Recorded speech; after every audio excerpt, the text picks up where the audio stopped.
I am joined by Nick Dixon today. Hello. Nick, for people who don't know, is a beautiful comedian. I first saw you live when we were at, was it Free Speech Nation, Andrew Doyle's, at the Battle for Ideas. Yeah, Battle of Ideas, the live show for GB News. I'm hoping some of your viewers watch GB News. I imagine quite a few do. But it might be too normie for them. Inflation, I think, has become the big cope. I'm sure, I don't know if you've ever seen the movie The Big Squeeze, The Big Short, or whatever it was called. The Big Short, yeah, It's brilliant. a terrible way of referencing that. But I thought we'd go over inflation in the United States, not because of the economics of it, we'll go through that in a minute, but just the narrative and the fact that I have found it beautiful.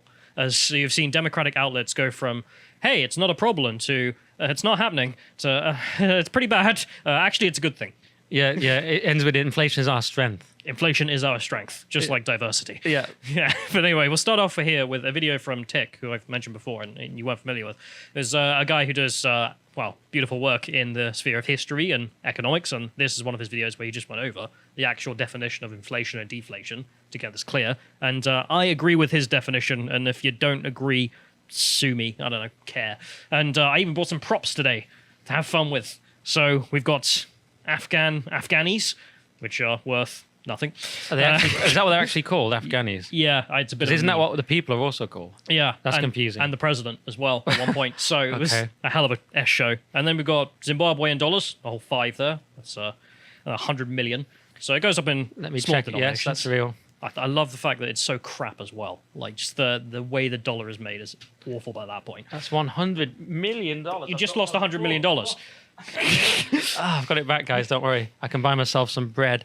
Yeah. So how much is this worth? 30 pence. That's 30 pence. If you cash it in the bank, yeah. Wow. It's absolutely worthless. But there's the point. But then again, 30 pence does buy you a mansion in Zimbabwe, so it balances out in that way. Not too bad. But there's the point, which is, as Tick defines inflation, inflation is the increase in the currency supply. So the fact that you print all the money, and therefore you've increased the currency supply, and therefore, the currency is inflated. Can I just quickly say, if you were truly based, you'd call it Rhodesia. Yeah, but That's the old school name. Unfortunately, I don't even recognize Zimbabwe. I don't even know what you mean. I know they never die, but I mean they're gone, so they're elsewhere now. So this is the point with Zimbabwe being the best example, obviously, that the currency becomes worthless because you increase the supply by printing $100 billion. And then you have Afghanistan, which is the other option of it becoming worthless, which is that the economy is worthless. So don't worry about it. The money can't buy anything anyway. And speaking of Afghanistan, I have to start with a shill, so we'll start with a little shill here, being the book club me and Bo did on Lawrence Wright's The Looming Tower, the road to 9/11 for Al-Qaeda there, which is very much an insight into Al-Qaeda's ideology. So go and check that out on lotusears.com.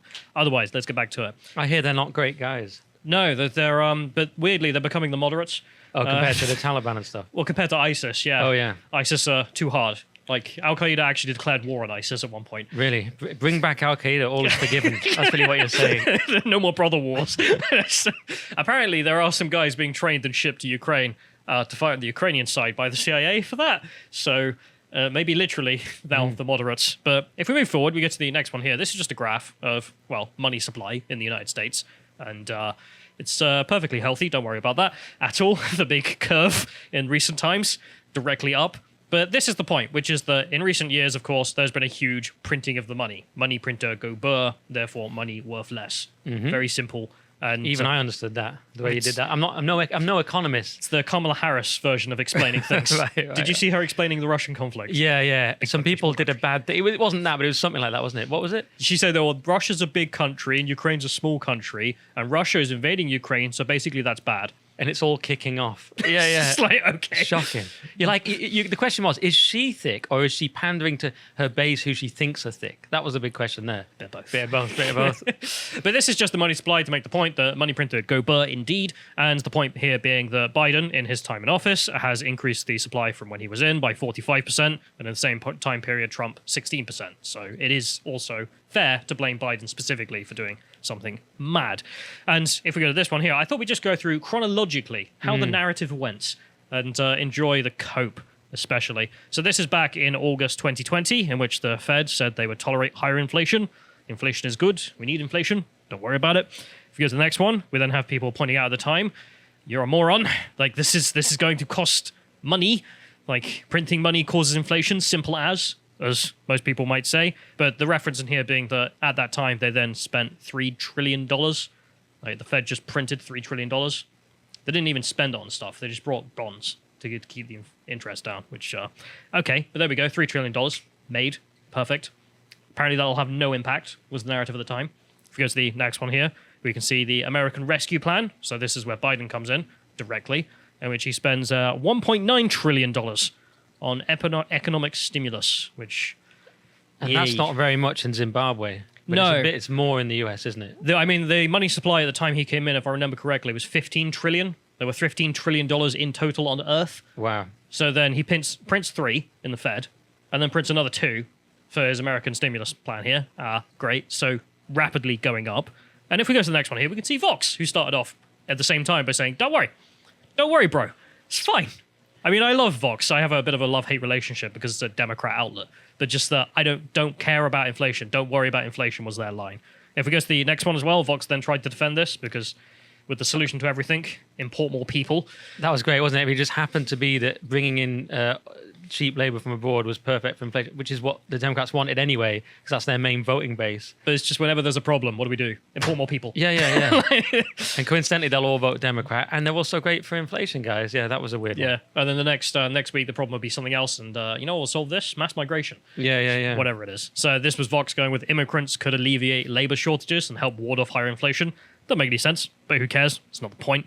If we go to the next one as well, we then have Vox going with, well, it's not quite time to panic about inflation.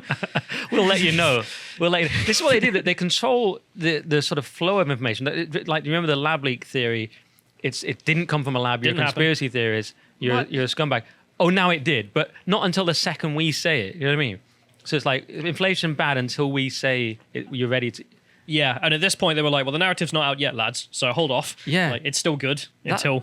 That's what I got reading through all these pieces, because I normally read normal stuff from non-weirdos. Then you force me to read all this leftist sort of regime media. Yeah. The tone is completely different. It's a sort of cajoling, sort of reassuring, yet it's sort of like an abuser who's like giving you a lollipop, but if you say, oh, I don't really want it, then they get angry immediately. And it's like a weird cajoling, reassuring, like, guys, don't worry about inflation, but there's a sort of menace behind it. That's what I got from it, because I'm not used to reading their stuff. Well, that's totally true, and you bring up weirdo stuff. I happen to also check in with North Korean's state news outlet on the regular, and I love... Is that the Daily Beast? No.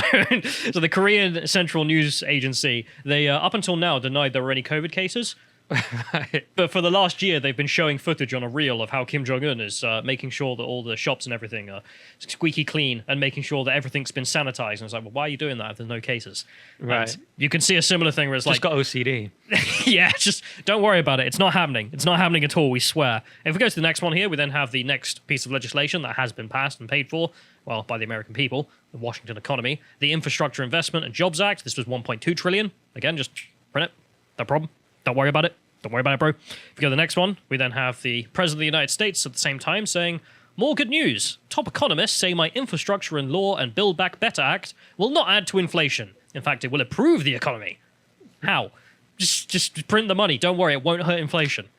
I mean, it's hard to think that anyone took this seriously, but apparently this moron at least would write it down, or have his other people write it down for him. Let's be frank. But if we go to the next one as well, we can also see that then, well, Build Back Better Act, this was $3.5 trillion. Yeah, this was lowered to $2.2 trillion after Republicans tried to block it. Yeah, that's more moderate. He's the moderate president, bringing people together. Don't worry, I'm a Republican. Only $2 trillion, not 3.5. Thankfully, it was Joe Manchin, the hero of the Republic. Some Democratic senator just came out and blocked it at the last minute. So it's not as bad as it could be. And if we go to the next one, we also have another act that was passed. So this is $700 billion being sent on defense. Great, fantastic, just more huge spending. If we go to the next one, we then have the Consolidated Appropriations Act. That's $1.5 trillion on omnibus spending. So that's just bribery. Just whatever we want. Yeah, they've all got these complicated names, but they're all just the same thing. Print loads of money, lads. Yeah. They're all the same. I mean... the Consolidated Appropriations Act. You wouldn't be able to guess what that was. No. Oh, it's print loads of money.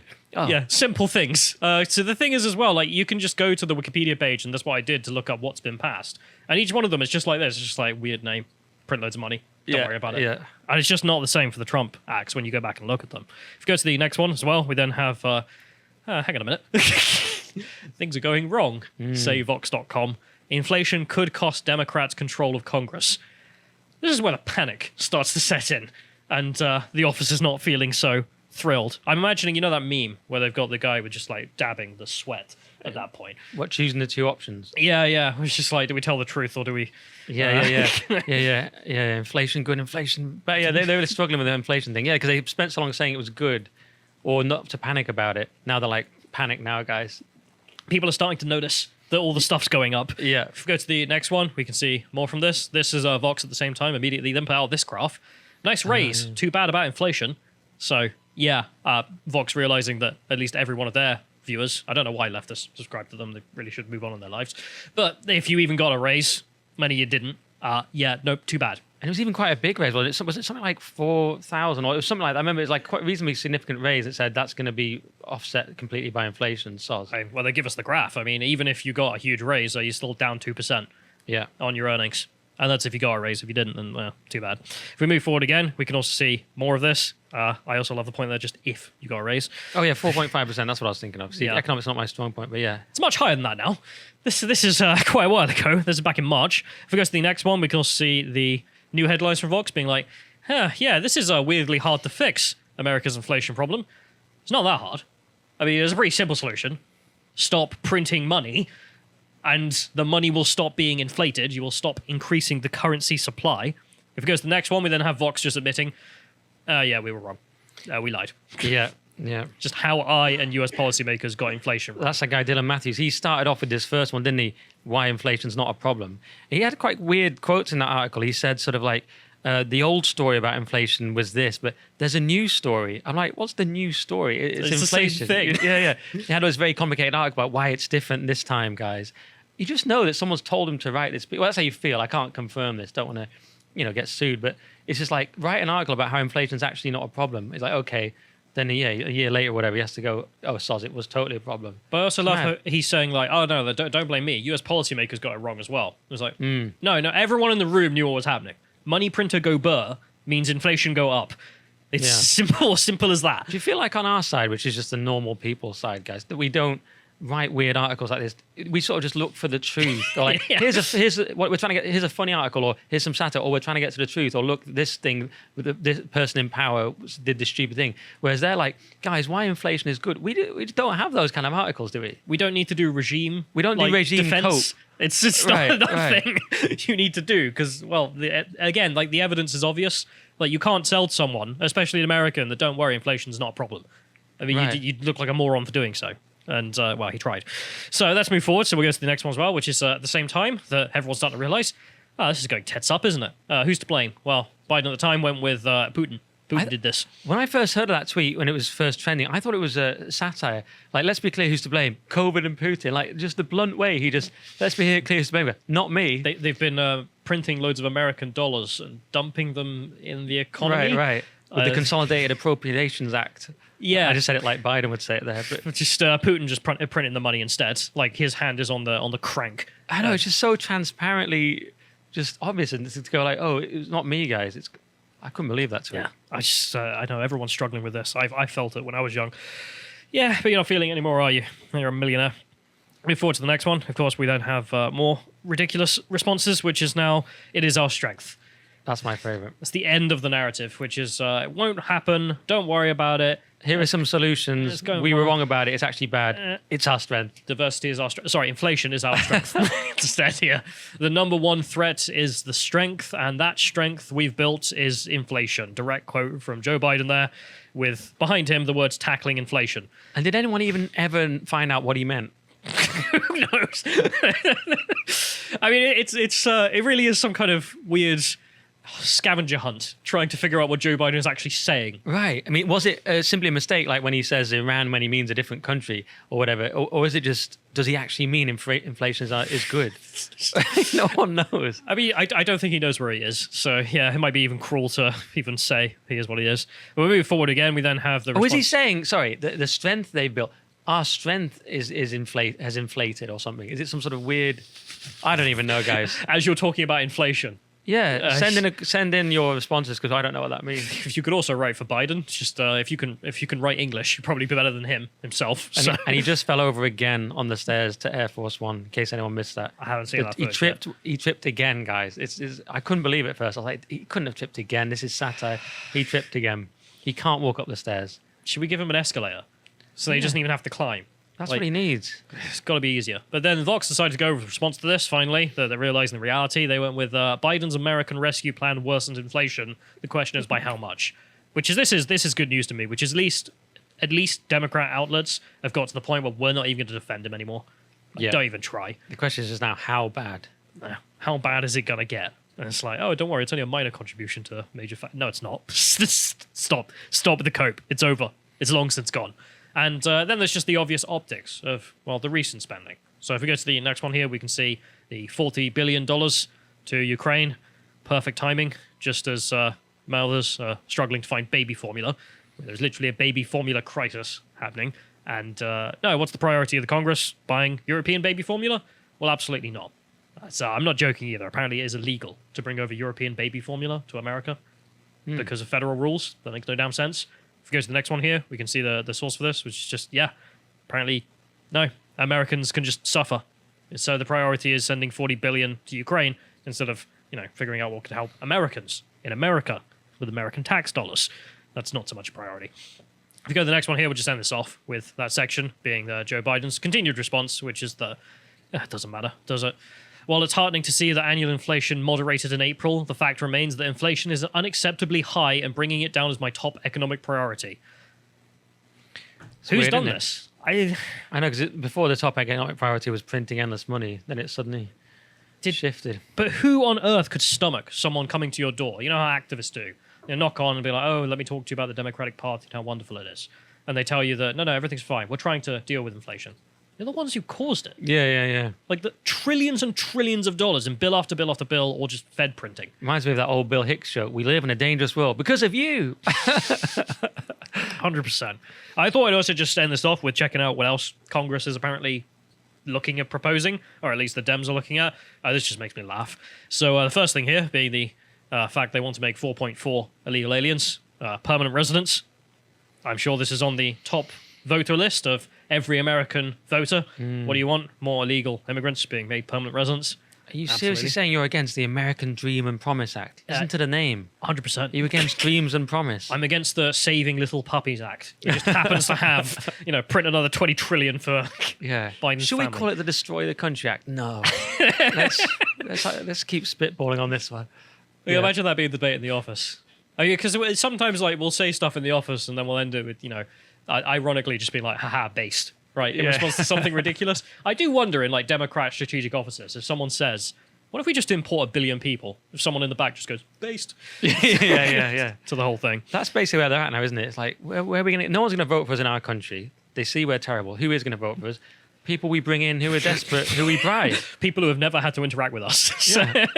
Foreigners. If we go forward, we then have, what else are they up to? Apparently they're also considering reparations for very, timely topics of historic slavery. That's what the hottest debate is within the United States. Again, every voter being like, well, I would vote for Joe Biden, but he's not done reparations, has he? So there's also the fact they say in here it's reparations, and they say the word African Americans, which just makes me laugh, because how do you define that? I mean, define a black person. I mean, these people can't define woman. I'd rather not. I don't want to get cancelled or something.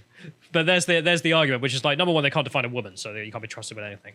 But then to actually go in and write the category lines, I mean, good luck with that one. Yeah. a lot of black people in America don't want to be called African Americans, do they? No. Obviously not on the right, they don't. Because they're not from Africa. So it's no. Jesse Lee Peterson, of course, always says, I don't have an afro, I have an Amerifro, famously. Okay. Speaking of totally based people, but yeah, I don't know. Anyway, I'm being very careful on that one. Carry on.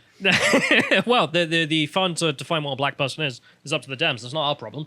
We're not the one proposing the bill, so good luck. Have fun with that one. And also the last thing here that apparently they're also looking at is abolishing the death penalty, because why not? Why not? There's a whole bunch of other stuff, but these are just the most interesting 3 I found out of the entire legislative process that's going on in America. Would you bring the death penalty back here? Oh yeah, 100%. Would you? Yeah, straight in, 100%. Actually, I said this last night on the telly, and I was looked at like I was mad, and obviously I didn't. With caveats that the state, I don't really want the state to have that much power. Not for shoplifting. Right. Yeah, I'm a reasonable guy. I'm not unreasonable. Multiple shoplifters. Yeah. You're right. No, it's just, do you want the state to have that much power? Plus, they get it wrong, and that's kind of unforgivable when you get that wrong, isn't it? But there's plenty of crimes that probably deserve it. I mean, we've been over the arguments, and there are good ones on both sides. Don't get me wrong, but the thing for me and the argument I usually make is exclusively for those people we give whole life orders. So you may remember the Reading stabber, for example. Muslim guy was done for terrorism, was released. Police came to visit him, and he said everything was fine, so they believed him. And then he went into a park and stabbed 3 gay guys to death. And then admitted it, was caught in the act, and we gave him a whole life order, meaning that he spends the rest of his life in prison no matter what. I was like, just get the rope, like do the British thing, hang him by the neck until dead. Well, yeah. I was thinking about last night because we were covering a story of that Belfield guy, the serial killer, who now wants to marry someone in prison. He's engaged. And we're like, this guy now, he's killed a load of women. Is she out of prison? Yeah, well, the son described her as a blonde visitor. We don't really know who she is, but she visits. So, yeah, presumably she's out of prison. But it's like he gets to marry someone now, and people are rightly outraged by this. You get to kill a load of people, then you get to get married. No. Yeah. But it's more the point of if we're going to put them in prison and kill them via prison as well, because that's what that is. If you're going to have someone in prison until they die, well, then you're killing them anyway. You might as well just save them money, if nothing else. Besides the whole point of committing crimes that are so horrible that deserve death. But there's also a financial aspect that you're... Yeah, as a conservative, I'm worried about your head's into the inflation, financial stuff. Yeah. That got quite dark, didn't it? Sorry, guys, for taking it down that dark route. That's the note to end that on. So that's the inflation and the big cope that is that. I thought we'd document it, if nothing else, so people can look back and then check out, well, the insanity we went through. Also, I love the idea of being a multi-millionaire again. Yeah, you're loaded, bro. Already am. If you appreciated that segment from the podcast of the Lotus Eaters, you can go to lotuseaters.com to get access to all the premium content we have on the site, such as the book clubs that we do, this one being with Andy No in the studio, in which we went through his book, Unmasked, Inside Antifa's Plan to Destroy Democracy. And if you want to follow what else is going out, you can follow him on Getter, for example, at Mr. Andy No on Getter. Thank you and goodbye.